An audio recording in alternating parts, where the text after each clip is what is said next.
Today, we're unpacking something that a lot of people experience but don't always talk about openly. Depression. That's a term we hear often, but understanding what it actually means can make all the difference in recognizing it, whether it's happening to you or someone you care about. So if you're interested to find out more, stay with me. I'll be right back.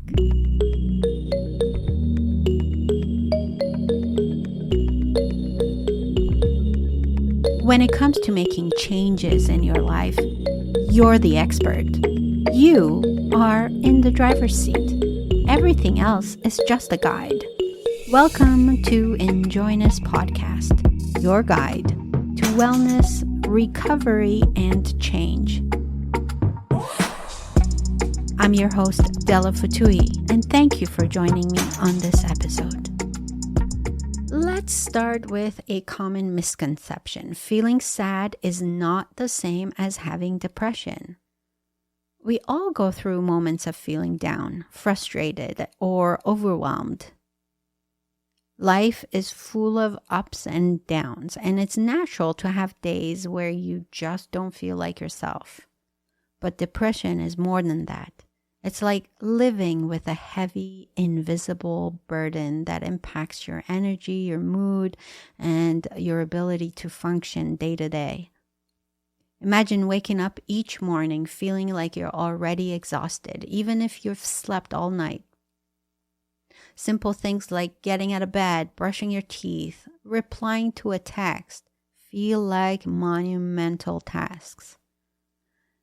It's not just tiredness. It's this deep, bone-weary fatigue that doesn't seem to go away, no matter how much you rest.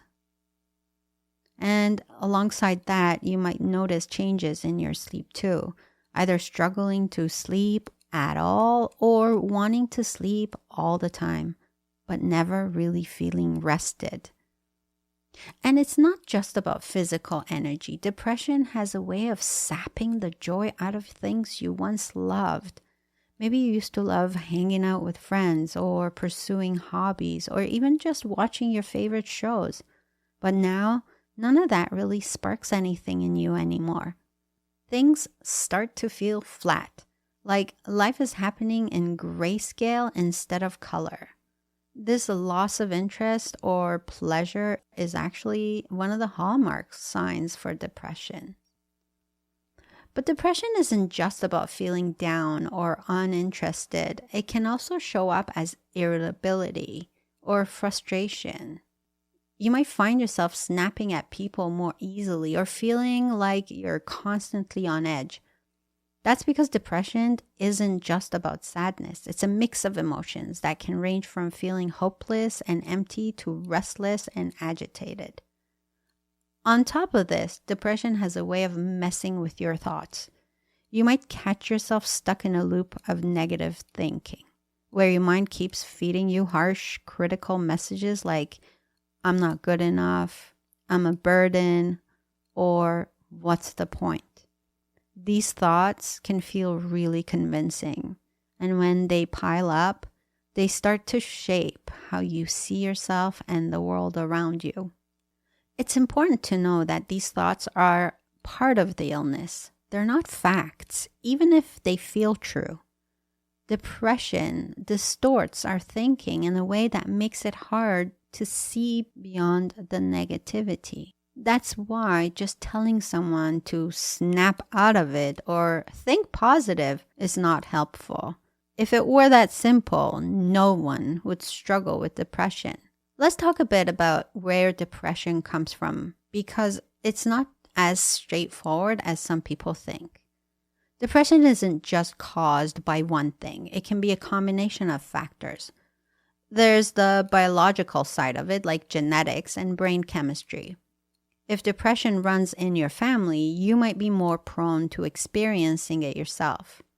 There's also the psychological side, how we process stress, cope with challenges, and the patterns of thinking we've developed over time.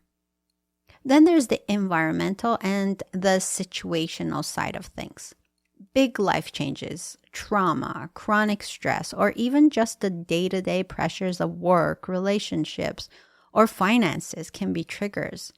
Sometimes it's a buildup of many small stressors over time, and other times it can be one big event that throws you off balance. So if you're dealing with depression, know that it's not your fault. It's not a sign that you're weak or you're doing something wrong. It's a condition just like any other health issue, and it's okay to ask for help.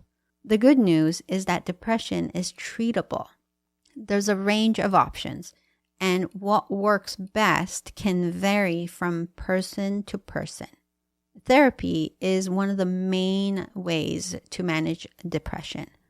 It gives you a space to talk through what's going on, learn new coping skills, and challenge those negative thought patterns. For some people, medication is also helpful. It can rebalance the brain chemicals that play a role in mood regulation. Lifestyle changes can make a huge difference too. Regular exercise, sleep, nutrition, and even mindfulness practices. They've all been shown to help manage symptoms. Recovery from depression isn't always a straight line. There might be ups and downs, good days and bad days, but the key is to stay connected and not isolate yourself. Depression often convinces you that you're alone in this, but that's far from the truth. Reaching out, whether it's to a friend, a family member, a therapist, or a support group, can be a lifeline. One powerful tool for calming your mind and body when things feel intense is something called box breathing. It's really simple, but it can make a big difference when you're feeling stressed, anxious, or even just stuck in your head. Here's how it works. Imagine drawing a box with your breath. Inhale slowly through your nose for a count of 4. Picture drawing the first side of the box as you breathe in. Hold your breath for a count of 4. As you hold, imagine drawing the top of the box. Exhale slowly through your mouth for a count of 4, drawing the third side of the box as you breathe out. Hold your breath again for a count of 4, completing the box with the final side.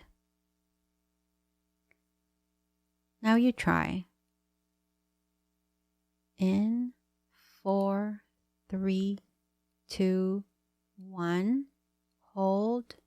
4, 3, 2, 1. Out. 4, 3, 2, 1. Hold. 4, 3, 2, 1. Excellent. You can repeat this cycle for a few rounds till you feel more grounded. The steady rhythm of breathing in, holding, exhaling, and holding again helps slow down your heart rate and quiet your mind. It's especially helpful when you're feeling overwhelmed, whether that's anxiety, stress, or just needing a moment to reset. The great thing about box breathing is that you can do it anywhere, sitting at your desk, lying in bed, or even in the middle of a busy day. It's like giving yourself a mental and emotional pause button whenever you need it. As we wrap up, I want to remind you that depression is more common than you might think. It's something that many people experience, and it doesn't define who you are. If you're struggling right now, please know that there's hope, and there are people ready to support you. You don't have to navigate this alone. Thanks for spending this time with me today. If this episode resonated with you or brought up any questions, feel free to reach out. Let's keep these conversations going because mental health matters, and so do you. If you found this episode helpful, please leave a comment and share with someone that might benefit from listening to it. Until next time. Stay well. Thank you for listening to this episode of Injoyness Podcast, a guide in your journey to wellness, recovery, and change. In gratitude and love, I'm your host, Dela.